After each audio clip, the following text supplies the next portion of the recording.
नमो बुद्धाय। जय भीम। जय भारत।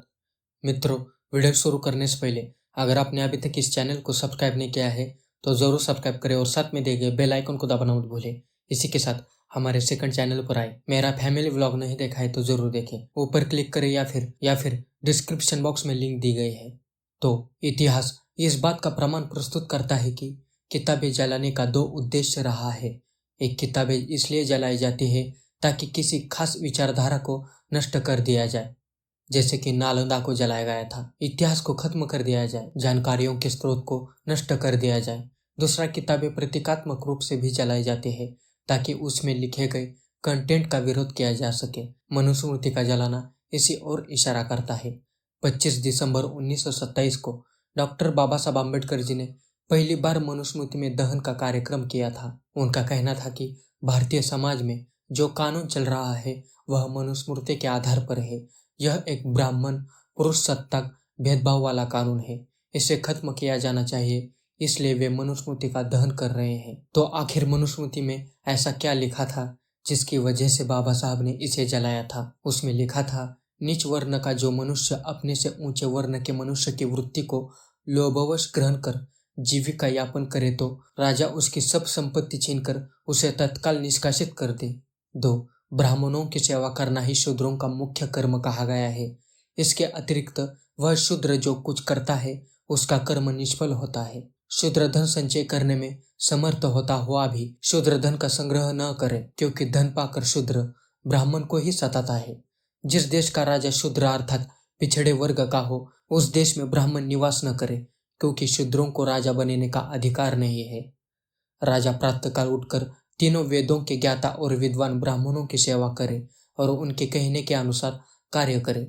जिस राजा के यहाँ शूद्र न्यायाधीश होता है उस राजा का देश कीचड़ में धसे हुए गाय की भांति दुख पाता है। ब्राह्मण की संपत्ति राजा द्वारा कभी भी नहीं ली जानी चाहिए। यह एक निश्चित नियम है, मर्यादा है। लेकिन अन्य जातियों के व्यक्तियों की संपत्ति उनके उत्तराधिकारियों के न रहने पर राजा ले सकता है। यदि शूद्र तिरस्कार पूर्वक उनके नाम और वर्ण का उच्चारण करता है, जैसे वह यह कहे देवदत्त, तब 10 अंगुली लंबी लोहे की छड़ी उसके मुख में कील दी जाए। यदि शूद्र गर्व से ब्राह्मण पर थूक दे, उसके ऊपर पेशाब कर दे, तब उसके होठों को और लिंग को, और अगर उसके ओर अपना वायु निकाले तब उसकी गोदों को कटवा दे। यदि कोई शूद्र ब्राह्मण के विरुद्ध हाथ या लाठी उठाए तब उसका हाथ कटवा दिया जाए, और अगर शूद्र गुस्से में ब्राह्मण को लात से मारे तब उसका पैर कटवा दिया जाए। इस पृथ्वी पर ब्राह्मण वध के समान दूसरा कोई बड़ा पाप नहीं है। अंततः राजा ब्राह्मण के वध का विचार मन में भी ना लाए। शूद्र यदि अहंकारवश ब्राह्मणों को धर्मोपदेश करे तो उस शूद्र के मुंह और कान में राजा गर्म तेल डलवा दे। शूद्र को भोजन के लिए झूठा अन्न, पहनने के लिए पुराने वस्त्र, बिछाने के लिए धान का पुआल और फटे पुराने वस्त्र देना चाहिए। शूद्र की हत्या कुत्ता बिल्ली की हत्या के समान है। यदि कोई शूद्र किसी द्विज को गाली देता है तब उसकी जीभ काट देनी चाहिए, क्योंकि वह ब्रह्मा के निम्नतम अंग से पैदा हुआ है। निम्न कुल में पैदा कोई भी व्यक्ति यदि अपने से श्रेष्ठ वर्ण के व्यक्ति के साथ मारपीट करे और उसे क्षति पहुंचाए तब उसका क्षति के अनुपात में अंग कटवा दिया जाए। ब्राह्मण ने शूद्रों के लिए एकमात्र कर्म निश्चित किया है, वह है गुणगान करते हुए ब्राह्मण, क्षत्रिय और वैश्य की सेवा करना। शूद्र यदि ब्राह्मण के साथ एक आसन पर बैठे तब राजा उसकी पीठ को तपाए गए लोहे से दगवा कर अपने राज्य से निष्कासित कर दे। राजा बड़ी बड़ी दक्षिणाओं वाले अनेक यज्ञ करे और धर्म के लिए ब्राह्मणों को स्त्री, गृहशय्या, वाहन आदि भोग साधक पदार्थ तथा धन दे। जानबूझकर क्रोध से यदि शूद्र ब्राह्मण को एक तिनके से भी मारता है, वह 21 जन्मों तक कुत्ते, बिल्ली आदि पाप श्रेणियों में जन्म लेता है। ब्रह्मा के मुख से उत्पन्न होने से और वेद के धारण करने से धर्मानुसार ब्राह्मण ही संपूर्ण सृष्टि का स्वामी है। शूद्र लोग बस्ती के बीच में मकान नहीं बना सकते। गांव या नगर के समीप किसी वृक्ष के नीचे अथवा स्मशान, पहाड़िया, उपवन के पास बसकर अपने कर्मों द्वारा जीविका चलाए। ब्राह्मण को चाहिए कि वह शूद्र का धन बिना किसी संकोच के छीन ले, क्योंकि शूद्र का उसका अपना कुछ नहीं है। उसका धन उसके मालिक ब्राह्मण को छीनने योग्य है। राजा वैश्यों और शूद्रों को अपना अपना कार्य करने के लिए बाध्य करने के बारे में सावध रहे, क्योंकि जब ये लोग अपने कर्तव्य से विचलित हो जाते हैं तब वे इस संसार को अव्यवस्थित कर देते हैं। शूद्रों का धन कुत्ता और गधा है। मुर्दों से उतरे हुए उनके वस्त्र है। शूद्र टूटे फूटे बर्तनों में भोजन करे। शूद्र महिलाएं लोहे के ही गहने पहने।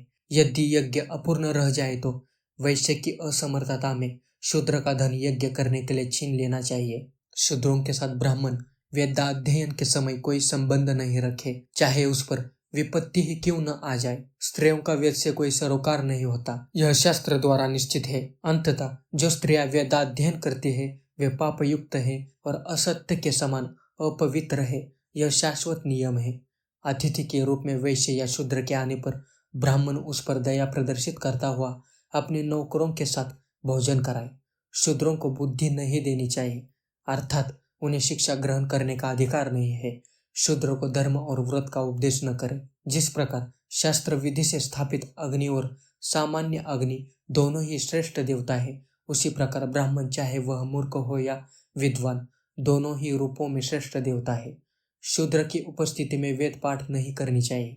ब्राह्मण का नाम शुभ और आदर सूचक, क्षत्रिय का नाम वीरता सूचक, वैश्य का नाम संपत्ति सूचक और शूद्र का नाम तिरस्कार सूचक होना चाहिए। 10 वर्ष के ब्राह्मण को 90 वर्ष का क्षत्रिय, वैश्य और शूद्र पिता समान समझकर उसे प्रणाम करें। मित्रों, मनु के इन कानूनों से अनुमान लगाया जा सकता है कि शूद्रों, अतिशूद्रों और महिलाओं पर किस प्रकार और कितने अमानवीय अत्याचार हुए हैं। मित्रों, आशा करता हूँ आपको यह वीडियो पसंद आया हो।